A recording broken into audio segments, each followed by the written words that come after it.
Guilt led him down the dark, cold passage many times that winter. The weeks of unrelenting snowfall kept most people indoors, huddled in houses with poor insulation and roofs threatening to cave under the pressure of snow and ice. TV newscasters called this an epic winter, though upstate New York had seen it all before.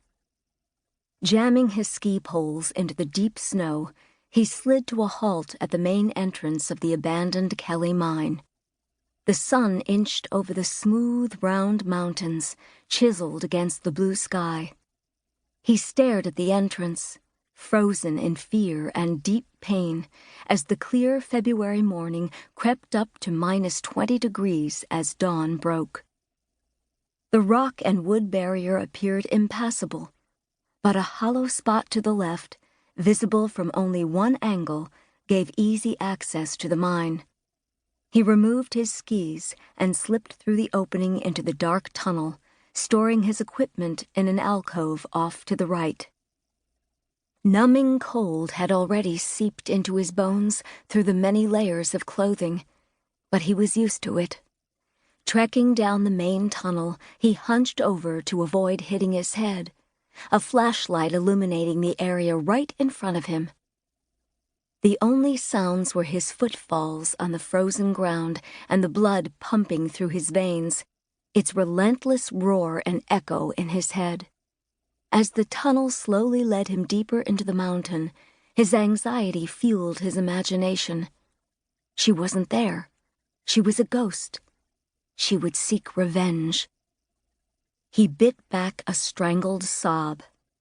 In life, she had been kind and smart and forgiving. Would she be different in death?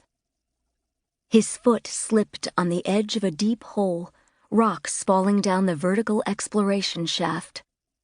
"Stupid," he whispered, as he pushed his back against the rough wall, trying to calm his racing heart. Damn it! He had known about the hole in this passage. How could he have wandered so far into the most dangerous area of the mine and missed the turn? There were a dozen exploration shafts, and he knew exactly where they were, because he had the only set of maps that had been updated by the last engineer, with all the added tunnels and shafts marked. In the years since the mine closed, a half-dozen people had lost their lives here. Everyone had heard the stories. Like 3 decades ago, when Paul Swain and his pals were getting stoned in the mine, and Mike Stein fell to his death down one of these shafts. They never recovered his body. Some people didn't believe it was an accident, but no one dared question the Swain family. Lawson Swain had kept Spruce Lake alive until his death when Paul took over. And even though he was in prison on drug charges, most people suspected Paul was still very much in control of criminal enterprises in Spruce Lake. But the truth was far more terrifying. 10 yards back, he found the right tunnel.